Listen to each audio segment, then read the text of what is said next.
I met a stranger on the road. The night was heavy with silence, the kind that presses down on your chest and makes every breath feel borrowed. Highway 50 stretched endlessly ahead of me, the headlights of my old Ford pickup carving two pale tunnels through the darkness. I was running late, but truth be told, I wasn't rushing anywhere. Sometimes you drive just to outrun your thoughts, and that night, mine were chasing me faster than ever. My wife, Lila, had left me 6 months ago. Said she couldn't live with a man who carried his failures like broken bottles inside his chest.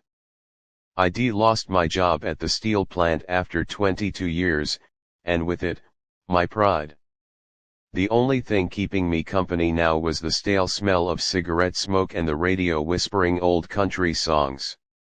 It was past midnight when I saw him. A man stood on the shoulder of the road, thumb out, a single duffel bag hanging from his shoulder.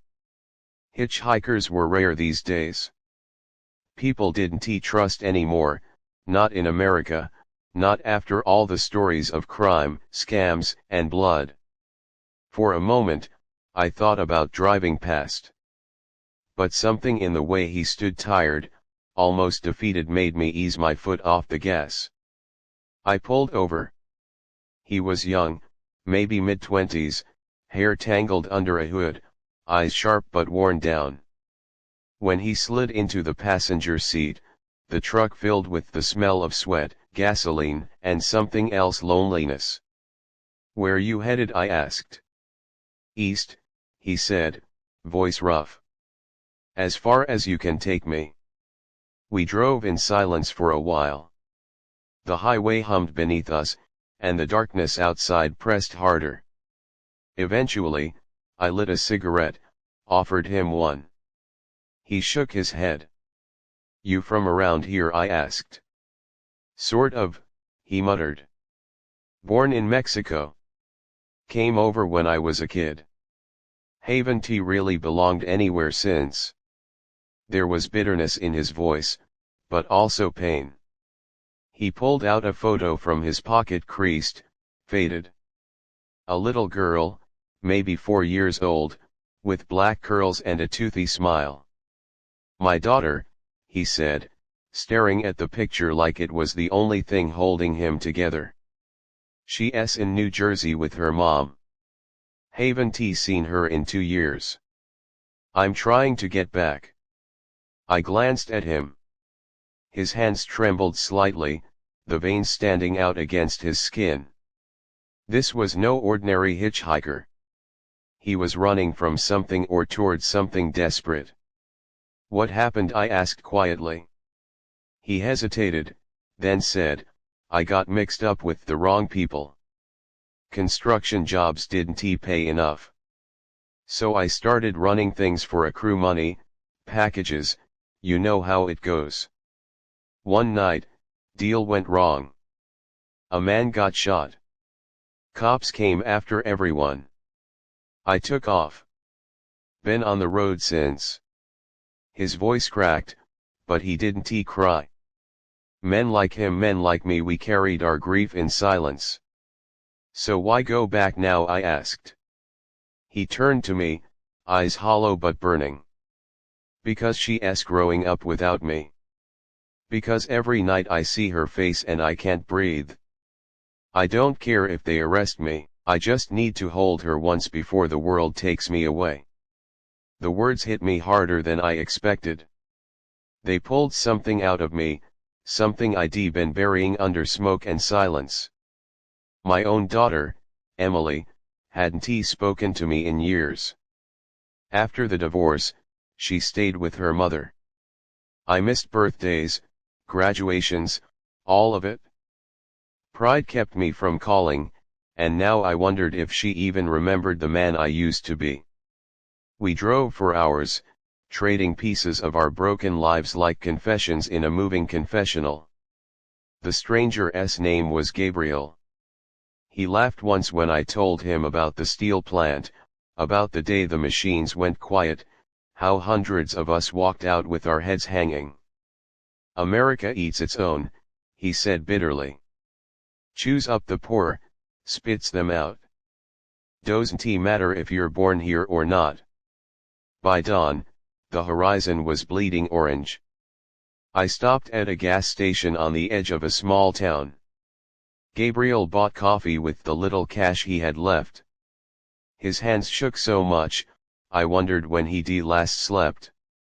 That's when I noticed the police cruiser parked across the street. 2 officers sat inside, watching the world with tired suspicion. Gabriel saw them too. His face went pale. They'll check the station, he whispered. I can't get caught here. Something in me, maybe the father I used to be, decided then. Get back in the truck, I said. We'll find another way. We sped out of that town before the cruiser moved. My heart pounded like it hadn't in years. For the first time since Lila left, I felt alive, terrified, but alive. By the time we reached the state line, Gabriel was dozing against the window, clutching the photo of his daughter like it was holy scripture. I thought about leaving him at the next exit, washing my hands of whatever trouble he carried. But then I thought of Emily. If someone found her broken on a highway, would I pray for a stranger to show her kindness, or would I trust the world to eat her alive? No, I couldn't let him go. We drove another 100 miles before the flashing lights appeared in the rearview mirror. Red and blue slicing the dawn. My chest tightened. Gabriel woke instantly, eyes wide with panic. Don't stop, he begged. Please. I gripped the wheel so hard my knuckles whitened. The sirens screamed closer. My choice was simple: pull over, hand him over to the system, or risk everything for a man I'd just met.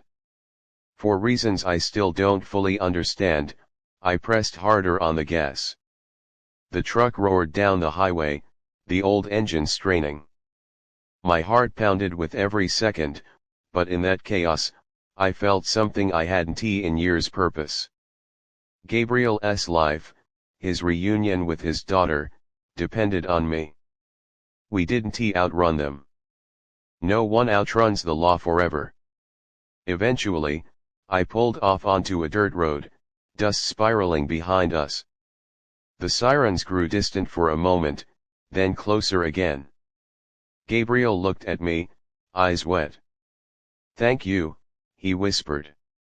Even if I don't make it, thank you. I pulled to a stop near a thicket of trees. Run, I said. Don't look back. Find your daughter. He stared at me, trembling, then nodded. He hugged me a quick, desperate embrace and bolted into the trees. By the time the police reached me, he was gone. They questioned me for hours. I told them I'd been driving alone all night, that maybe I'd dozed off near the woods. They didn't find Gabriel. Or maybe they didn't try hard enough. Weeks later, I got a letter in the mail. No return address. Just one line written in shaky handwriting: I held her. For the first time in 2 years, I held my little girl. I'll never forget you. I sat at the kitchen table, letter trembling in my hands, tears falling for the first time in years. That night on Highway 50, I hadn't just met a stranger. I'd met a mirror. And in helping him find his way back, I'd found the first piece of myself I thought I'd lost forever.